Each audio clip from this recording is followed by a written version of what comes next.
and I don't want to discourage anyone, but there's a tunnel vision kind of thing that happens when you're in education. And when I stepped out of the tunnel vision of, I can only do this and this only, when I got a chance to step out and see it from a different aspect, then the lens is widened. I don't know. That's the best way that I can explain it. Hey, everybody. Welcome to this episode of the Melanated Midlife podcast. We are introducing you to a woman who is every embodiment of career pivots. Her name is Tamara Gipson, and she is the CEO of TT Innovative Solutions. Now, that isn't where she started, because she actually started as an educator, an elementary educator to be exact. But her story took a turn when she decided to step out on faith during the height of the COVID pandemic. Now, this is not for the faint of heart, because this woman was able to move from a very safe and cozy education career to moving into a role where she had to figure out where the next check was going to come from, where the next opportunity was going to come from. And although she readily admits that the road is not always easy when you pivot to entrepreneurship, she doesn't regret not 1 minute of it. So in this conversation, we have a lot of good nuggets for those of you that might be sitting in that same space.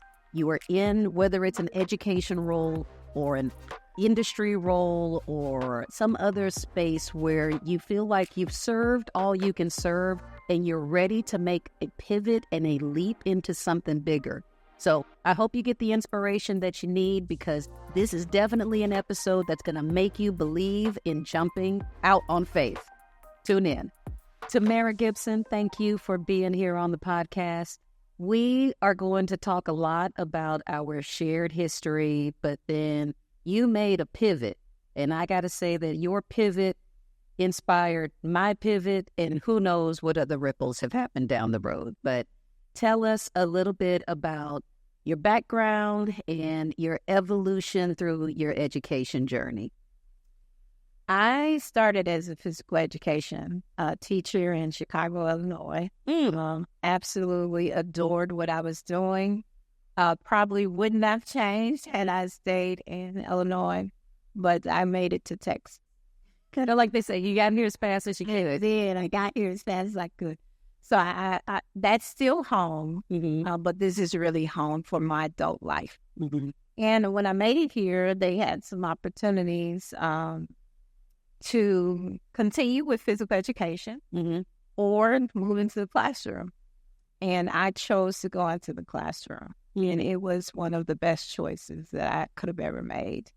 I fell in love. So my first love was physical education. My second love was reading, and it quickly became my first. So teaching kids to learn to read and write was like a narcotic.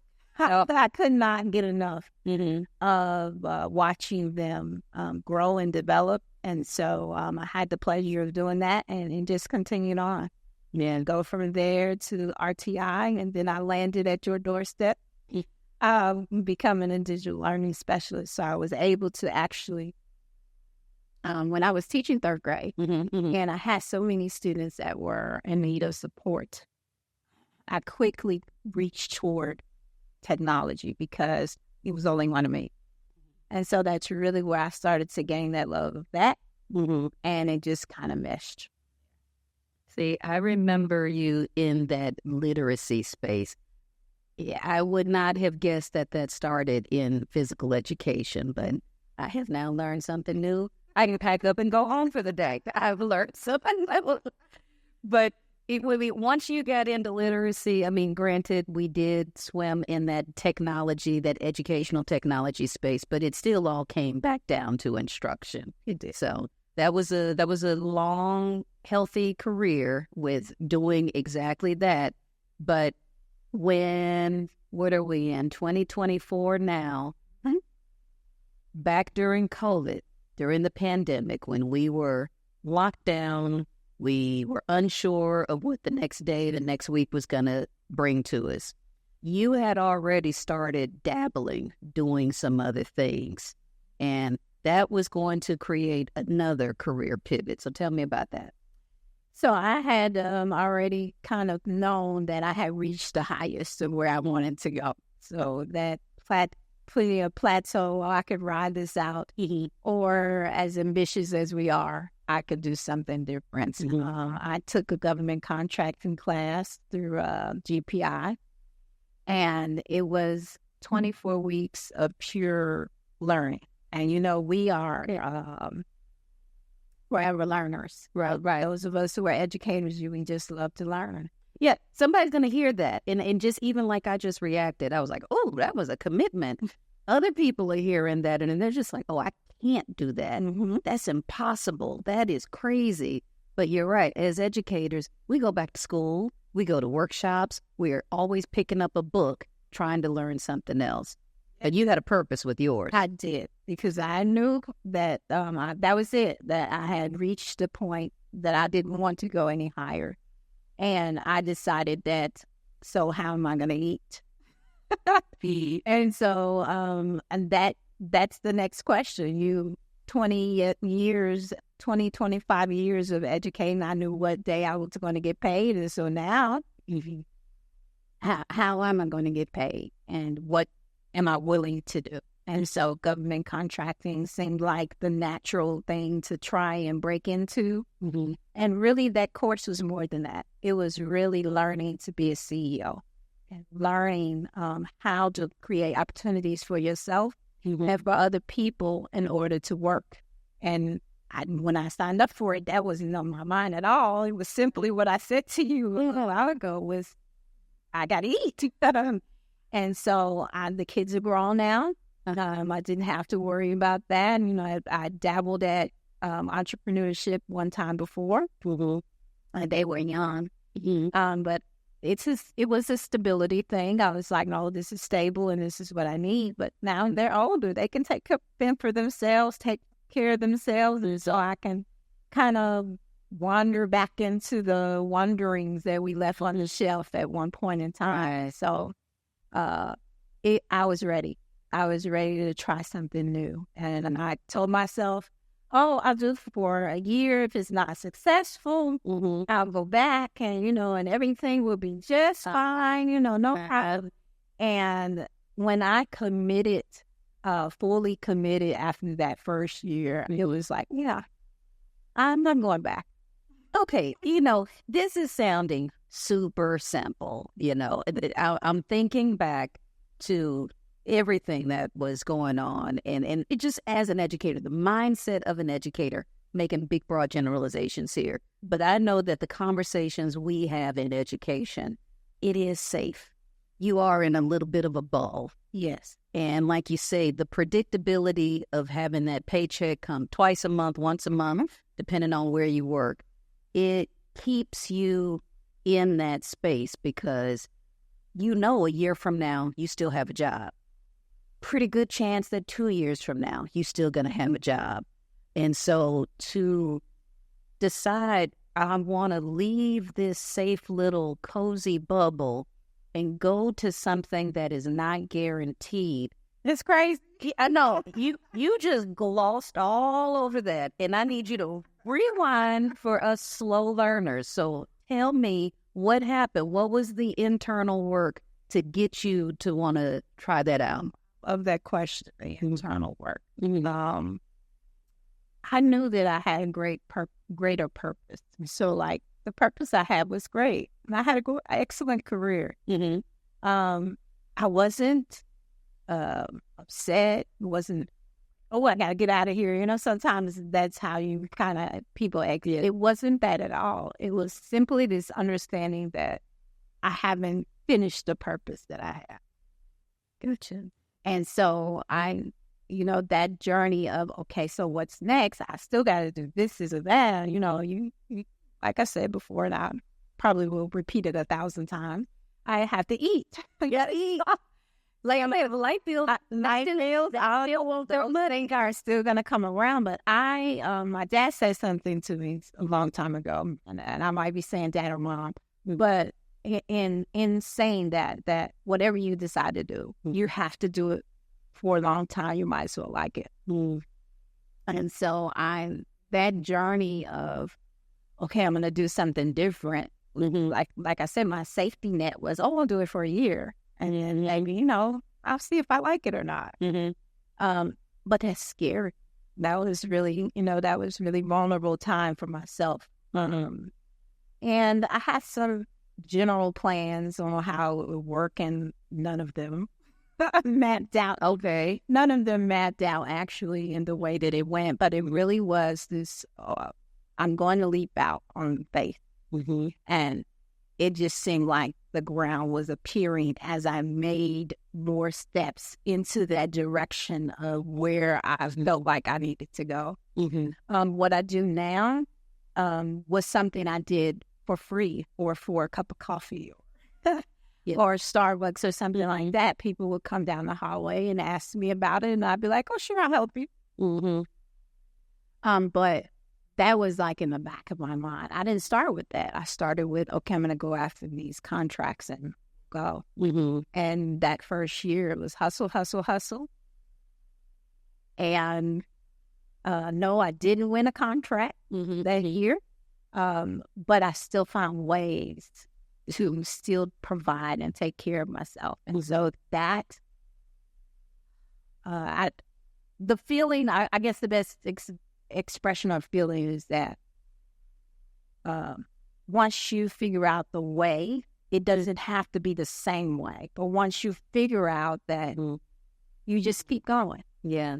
Because that piece, and I want to back up because you said something about how when you first made the leap, you had an idea of what you were going to be doing. And that didn't end up being where you landed. And I want folks that are listening to this, and possibly even other educators that are hearing this and thinking, you know what, I don't know what I'm going to do. I don't know what I'm going to do. I don't know what this and what that.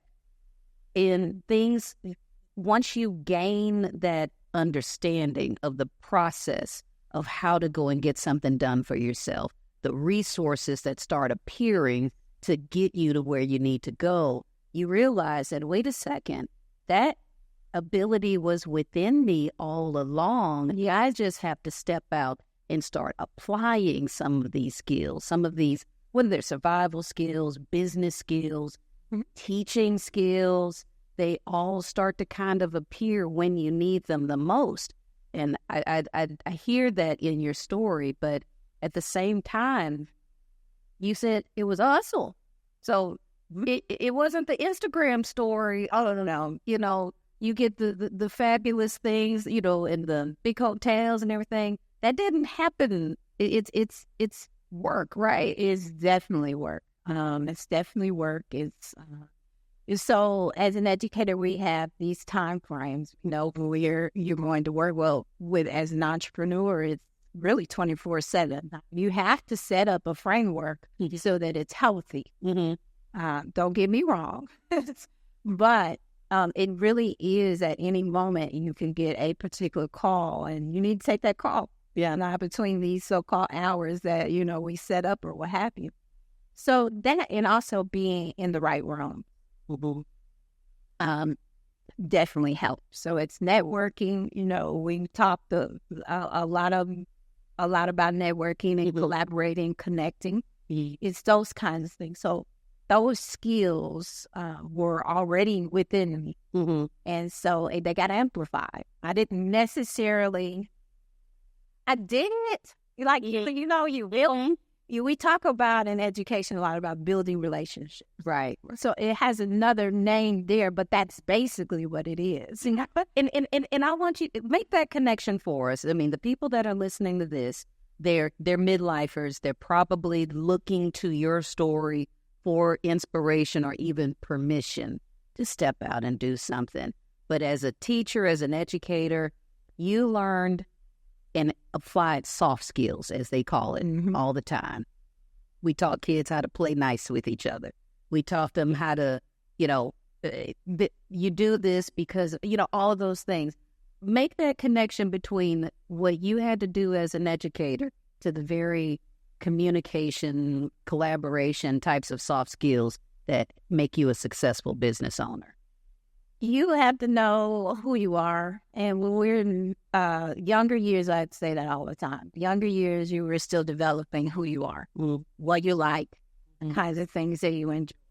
When you get to a certain age in life, hopefully, and then you get to a certain age in life, you kind of know those things.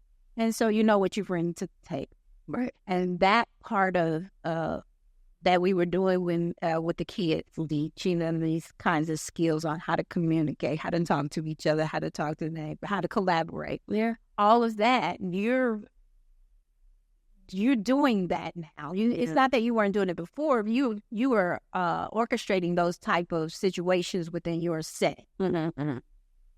Now you're in this other whole world, and you have got to figure out, how am I going to talk? I'm an introvert.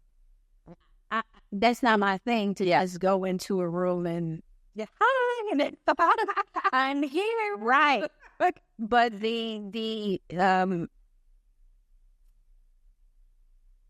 the opportunities to chat with somebody about something they're so passionate about, you have to open up to do that. So how did I do that? I was building relationships throughout the district where I was. And so that started with a simple conversation, me saying who I am and what I do. Yeah. It's very much the same. Who are you? What is your company? What do you do? What problem or solution do you provide? And it sounds very easy, but I probably worked that pitch 1,000 times over. And you perfect it the more you do it. And then you, depending on the audience you're talking to, you change the pitch up according to, what you need to say. But in the end, it's the connections. So yes, I want to know about your business. I want to know about the things that you have going on. But I also want to know about that person that's behind that business. And we can get drawn into that. And that becomes even more important as you connect with. Yeah. So definitely it's not an easy thing, but it is a skill that you can practice. And as like I said before, I'm the introvert, but I vibe with people on certain things that I'm passionate about. Right. And this I'm passionate about. And following a passion, yes, I get it. I mean, we talk about that on greeting cards. We talk about it, in motivational speeches, but I want to honor how big of a chance you took when you left your education career, because I want to give everybody that's watching this context, because you made the decision at the height of COVID. I did. And I mean, I was sorry. I think of where I was mentally. I remember telling you. Yeah, it's like, okay, we don't know if the world is ending tomorrow, and this woman has just told me I'm going to go out on my own and develop my business. Don't know where it's going to take me, but I feel strongly enough in my own abilities to make it happen. And we got to take a moment to let you tell that whole story. So that was that fight, right? That's that inner thing. You got things that you don't want to leave. I don't leave things on the shelf. So there's lots of purposes we have, right? I don't know if I'm saying this the best way, but I'm going to say it to the best of my ability. I knew that there was purposes that I hadn't touched on yet. Like, there were purposes that I had embedded in me that I hadn't dabbled into it. Yeah. And it was, and I don't want to discourage anyone, but there's a tunnel vision kind of thing that happens when you're in education. And when I stepped out of the tunnel vision of, I can only do this and this only, when I got a chance to step out and see it from a different aspect, then the lens is widened. That's the best way that I can explain it. And so before that, it was like, I want to see. Like, it was just this inner burning. I want to see where this takes. Yeah. And I'll commit for a year and see how this goes. And we're 4 years later. 4 years later, still rocking. And then COVID really was that like, I don't know what's happening, but I know that it's time. And, you know, all of the things we were watching. So there were other purposes I knew that had to come out.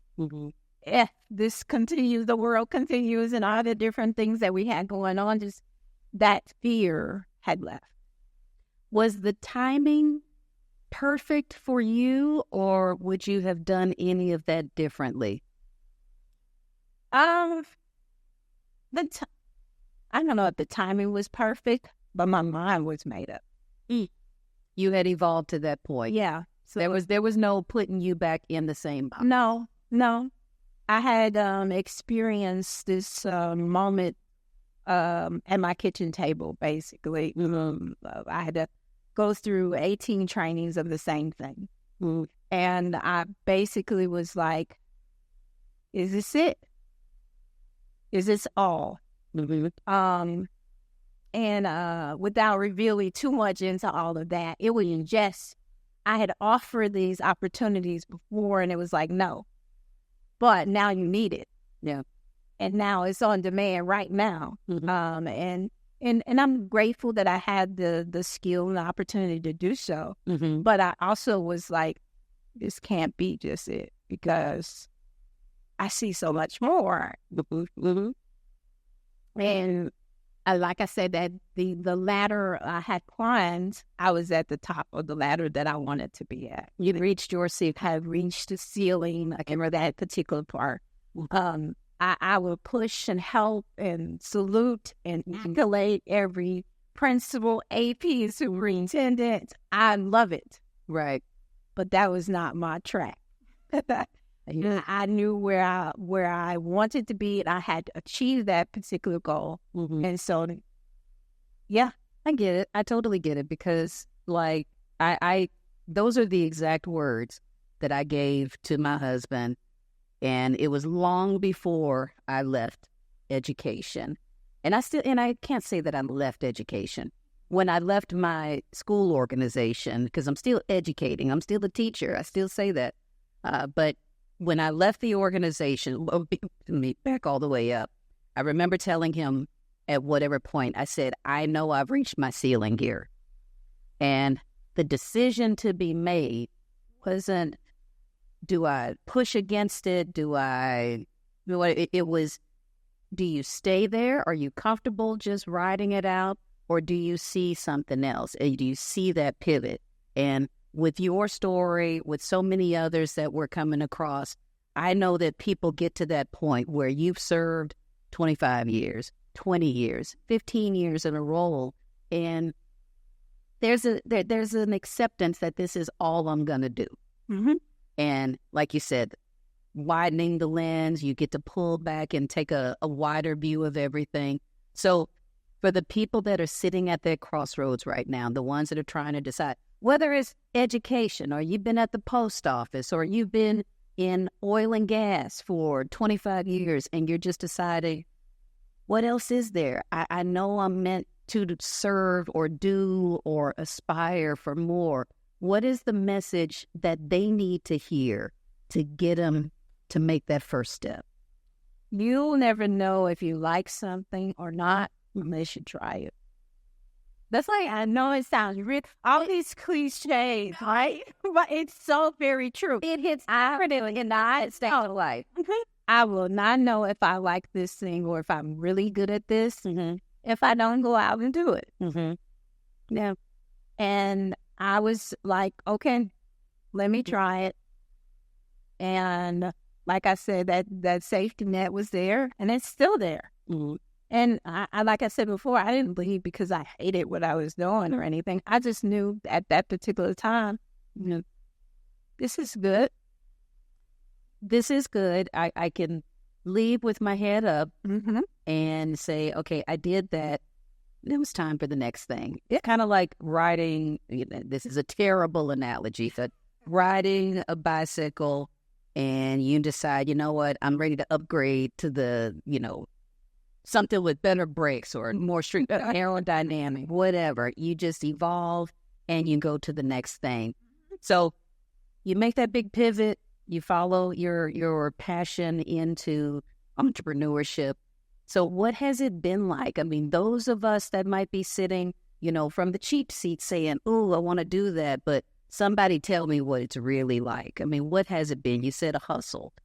Yes, and it has been. So you're still finding your niche. You're still finding what value you bring to the table, because this is a whole new different avenue. I know for many years what I brought to the table in regards to education. I might change a particular position, but I knew what I brought to the table to be able to do that. Tell us that lesson. I'm sorry, but I keep having these, preach moments. But no, you knew what you brought to the table. Yes. Tell us about that. So when you get to I talk about this with young ladies that I get a chance to mentor. And there's a point in which you will kind of figure out what you're good at. Okay, so I have the ability to be calming when there's maybe chaos going on and things of that nature, and still be able to look at a thing that might not be completely put together, but know the pieces and the steps. I call it the talent, the gift, the thing that you've been given. Yeah. When you tap into that, then those kind of things happen and occur. You can, and you know who you are and what you can then. When I'm sitting at a table with someone, I can listen to them intently about what they're going through or whatever problem that they're trying to solve. And then instantly you have a statement back. Not that I'm going to try to solve all of your issues, but this is the area that deals with me. So you know how you listen or we watch a film and only certain parts jump out to you? Yes. That's the best explanation that I can give for that. You figure out who you are. Hopefully you figure out who you are, and then you know what you bring to the table. So that calming presence, the ability to take something that might look muddled and give a step-by-step. So when I first started, it was Tamara's Tech Bites. And I was going to take short chunks because, again, I could take a big picture and put it into short chunks. And then it grew to be other things. So that was my thing on the side to do while I was still training. And like I said, it just illuminated. When things seem to be chaotic, though you're in that chaos, you can still provide a calm answer. Yeah. The shoulder you provide when people are not sure of what is happening, either in life or they're deciding to take a different approach. That's where my light turns on. And I'm ready to say, okay, did you try this? Did you try that? We just walk into those spaces at times. That's how I feel about you figuring out who you are. You find your unique ability and realize that, okay, not only is it my unique ability, but it's my superpower. I'm able to help somebody else because of this thing that is only what I can provide. And the business world calls it your unique value proposition. See, there we go. So all these transferable skills. Right. It was the learning of the language. There's a language in our world of education, and then there's a language in corporate, there's a language in contracts, there's a language. And all you have to do is learn the language of the thing that you're trying to bust into. So my advice to anyone that wants to transfer into something different, you got to study.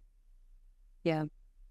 There's a time when we are, like, when there is a clear career path, and I'm saying this, again, generalizing educators just based on my experience and my little bubble of people, we see the career path that's there, and we know that, okay, in order to get here, we get there, to get from this step to that step.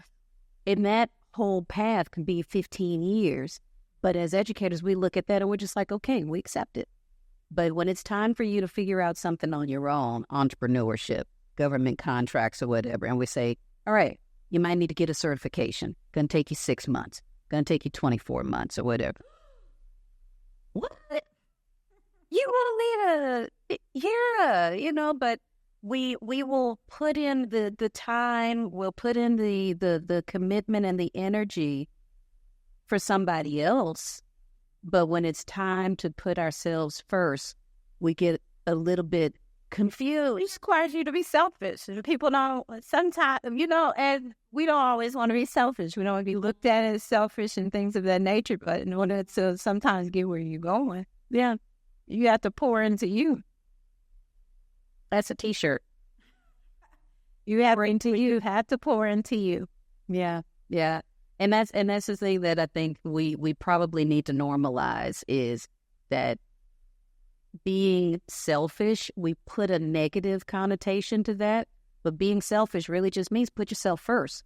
Doesn't mean that's the only thing you worry about, but you put yourself first. And as a business owner, what is the thing that they always teach you when it comes to budgeting and funds, cash flow? They say, pay yourself first. Self first.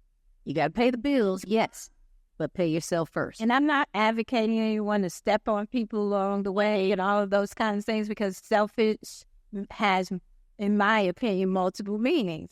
Mm-hmm. So my meaning to that is that if I'm going to concentrate on something, I'm going to have to block out the other things going on and be very strategic about how I approach it. Mm-hmm. And as an entrepreneur, you make lots of shifts. Mm-hmm. Like, you got to go with the tide, right, to get where you need to get. And thinking fast on your feet, having a recovery idea plan and all of those kinds of things. Because it was not smooth sailing. Right. It's still sailing, but it's sailing.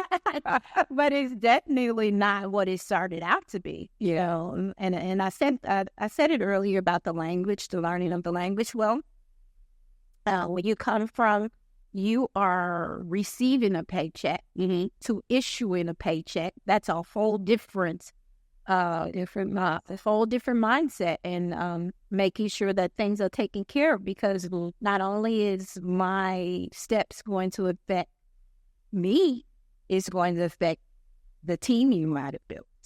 That's right. Because you said something once upon a time about how you taking this chance as an entrepreneur, and whatever those avenues of business are going to be, you got to a point where it felt good because you were able to now make opportunities for other people. Yeah. And that I took that message to heart, because one thing I want folks to hear from your story, from anyone else's story, is that you take a chance, of course, that is true. The path illuminates before you as you go. But by holding yourself back, by not doing whatever this thing is, there are people that are waiting to be served by someone with that unique gift, that unique ability, that value, whatever language it is. Somebody right now is in pain. Yes. And you might be the one that is able to show them the solution or show them the painkiller to get them past that point. And I remembered that statement from you, and I kept that with me. So that is something I need people to hear, And that's true. We if we don't step into that purpose that we have, the people that we are supposed to assist and help. Yes, there are other companies besides mine, but I've had the opportunity to help 20 to 25 educators effectively remain in their classroom and now understand how all of these pieces run together. Right. That potentially is 25 times 30 times whatever years, times whatever. So it keeps multiplying. Right. And how would it have, some of them, they say to me all the time, and I'm appreciative of the accolades, but it's just me following my purpose. It's how I think of it. Yeah. And not doing that. And I used to kind of think of it as when you're connected to people, it's like a string. And when you don't to do what you're supposed to do, that next connecting string that's supposed to happen might be cut or delayed. Oof. Yeah. I think about that. You mentioned the ripple effect. So 25 people that you've helped keep their education jobs. So, I mean, you technically, like I say, you left the school system, but you didn't leave education, because those 25 people, that's their 25 lives. Let's just estimate that they've got classrooms of 25 more kids. And then those kids, it just continues on and on. So we just changed the blazers. I didn't leave education. I absolutely love it. Mm-hmm. I'm just affecting it in a different way. Same to you. Yeah, didn't leave it. It was still our first love. Mm-hmm. Yeah, and you're still effectively promoting whatever it is your next phase is. Yeah, I did a presentation for my mom when she turned 70, and I did it by chapters. This is just the next chapter of our journey or of our lives. Mm-hmm. That's all it is. Well, tell us about that. So with the chapter, and I didn't give you a chance to really go into the work that you're doing right now. So you mentioned the 25 people, the 25 teachers that you've helped. So tell us what that work is at the moment. So I had the pleasure of helping them to understand the pedagogy according to whatever study or certification test that they're trying to take. Okay. I have a broader test, which is the PPR that people take and need to pass in order to go on to their final certification. Mm-hmm. And then shorter ones that are elementary focused and based. Gotcha. Things like 391 and special ed as well. Should stop saying that, because special ed is also kind of a big one too.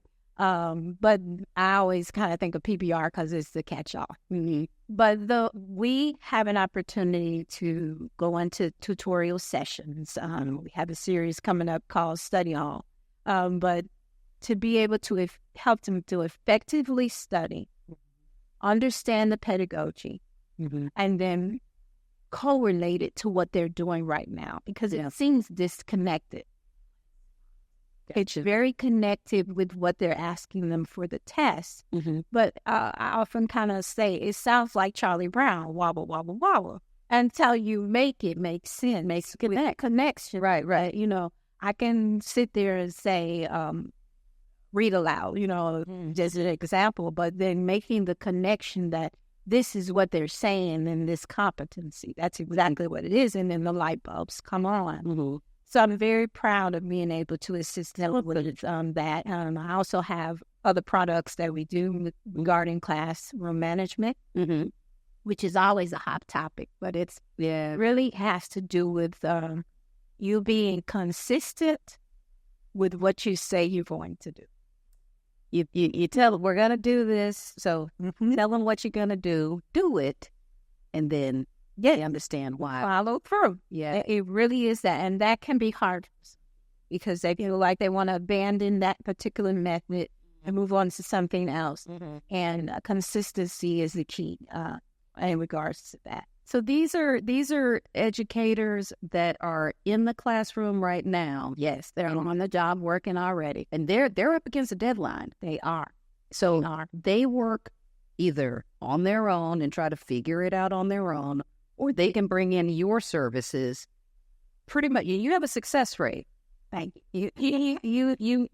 We do. Our success rate is 96%. Okay, so my chances of passing are much better if I work with you. Yes, they are. We pride ourselves in that success rate. I'm surprised I didn't start with that.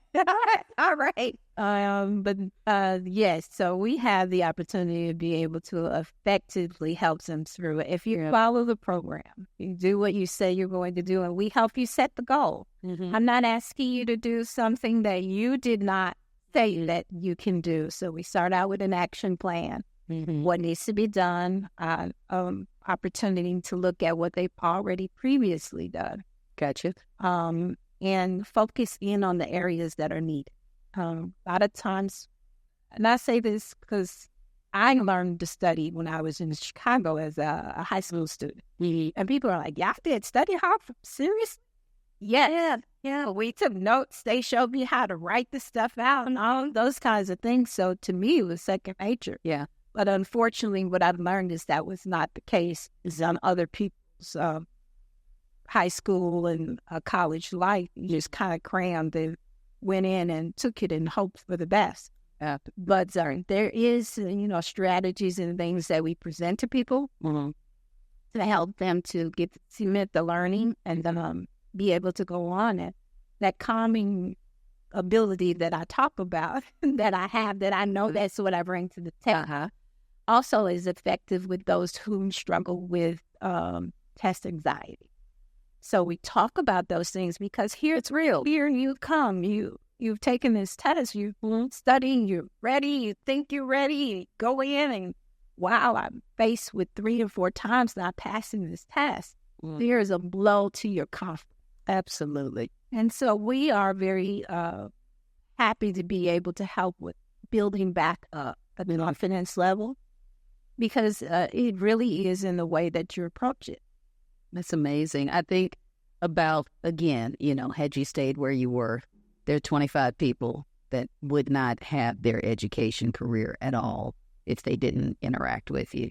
So I think they got a lot of folks that are probably very grateful that you did take that leap. So it's always the best. And I tell them all the time, I don't care what time your scores come in or through, share them with me. And it is always the most wonderful thing to pick up my phone and say, we did it. Like I was there. Right. But you already know before they tell you. Yes. Because, you as you get to go through it, I become more confident in their ability to do so. And we can clear things up, conversations, whether it be virtual. We do virtual, we do face-to-face as well. Whatever your comfort level is. But in the end, I want you to get your goal. So this goal that you set to stay in your classroom, to be able to feed your family. Because the sad part is a lot of times they will release them and they can come back as a substitute and you're making half of what you were making before. Yeah. You're probably not going to stick around very long for that kind of money. Yeah. And then some, and I shouldn't even say some, the majority of the ones that step up and come to me, they are rock stars in their setting. Yeah. And so it's just a matter of taking care of this one thing. Yeah. And like I said, it's always joyful to get that text. Sometimes it's a phone call, but mostly it's a text. And I'm like, and I'm glowing by being able to share with the rest of the world. 240 is the number that you need to make. And when I get results back like 256, 273, it means not only did I achieve the minimum, but we went over what was needed. They have submitted and they're ready. They exceeded the expectation. Yes. Oh, that's awesome. So that's the current state, but what else is on the horizon for you? What does the future look like? So kids never leave me. I absolutely adore them. It's part of, I always stay connected with, so over these last 4 years, I was stay connected with a classroom. Okay. And I'm grateful for those educators that let me come in and still be a support in classroom because, again, it still is my part of my love. I had the opportunity to do some online tutoring of students and then to have those classrooms that I'm their business partner. Yeah. And so currently we have some other things on the horizon for kids, and that's a children's business fair. So we have an opportunity in our parking lot of my location, 4009 Polk Street, to be able to hold a children's business fair. And we're not doing any teaching at all. We're simply providing an opportunity for young entrepreneurs. Whoa, okay. So when we show up for the children's business fair, what are they going to experience? What are they going to be exposed to? So the kids are already going to set up their own tables, their tents, their products, all of those things, they will come out and they're going to be there to sell. Their parents will be over to the side assisting, but it is really their show. Excellently their show. And I'm looking forward to it June 15th from 11 a.m. to 3 p.m. to just watching the kids do their thing. That is awesome. Do their thing. So, okay, that's that next step, got to fulfill all of those loves that you have. And all these wild, I have a book of what I call wild ideas. That's okay. And just kind of checking off those wild ideas that they work, they don't work, but it was an experience. I get to try it out and if it works. And the if could be that it takes off and becomes the next big concentration of your business. Who knows? It could. Yeah. Really, my concentration is, did I serve the purpose I came here to serve? Yeah, that is the thing. And that offering opportunities for other people to realize they get that talent. You will be able to rest easy every night knowing that you have served your purpose and been the inspiration that other people needed to hear. But I do want to make sure that we put the information for your business fair in our show notes. But how can people get in contact with you? They've heard about the support for educators that are trying to pass their certification exam. Somebody's mama is listening to this about the children's business. Yeah. Little Jessie got to be there, whatever. So how do they get in contact with you to get a part of this? Can I give you one more piece of the web? Of the future.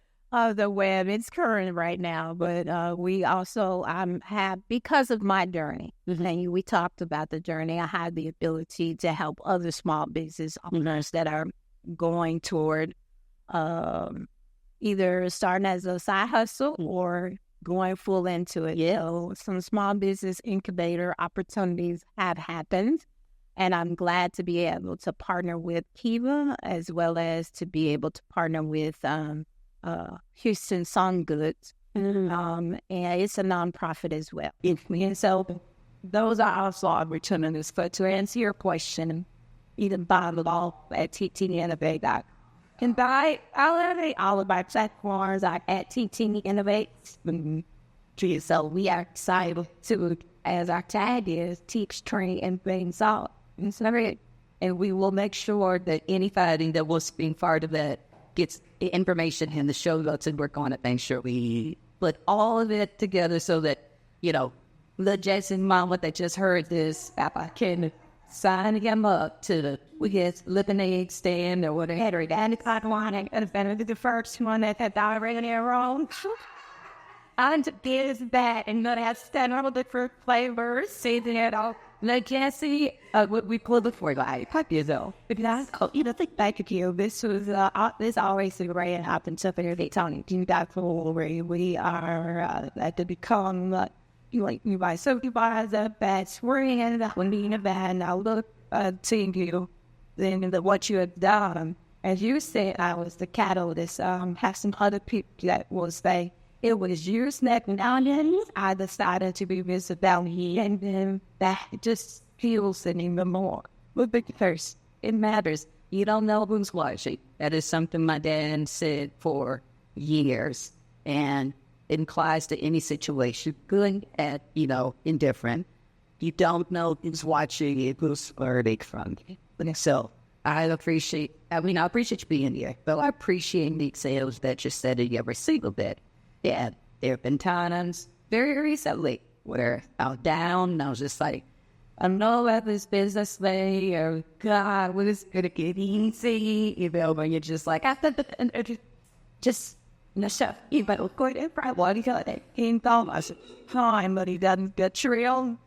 Some of my friends saw the pond and trailblazer, and I say, well, I don't think that whoever wants to follow behind my trail, why not step first? Inspire the trend and make a trail at my step on looking for.